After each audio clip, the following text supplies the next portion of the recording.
Zimbabwe replaces battered dollar with new gold-backed currency called ZiG. Hello guys, once again welcome to Champions Network TV. If you are still new to this channel, please don't forget to subscribe so that you don't miss our daily uploads. Zimbabwe replaced its battered dollar with a new currency backed by a basket that includes foreign currencies, gold and other precious metals, said Central Bank Governor John Mashayavano. He told a press conference in Harare on Friday that banks shall convert all their Zimbabwean dollar balances into the new unit called ZiG. We want a solid and stable national currency in this country, he said. It does not help to print money. Certainly under my watch it is not going to happen.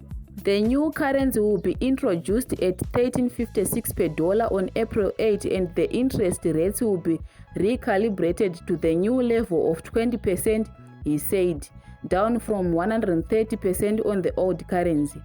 Thank you guys for choosing Champions Network TV. If you are still new to this channel, please kindly do subscribe so that you don't miss our future uploads.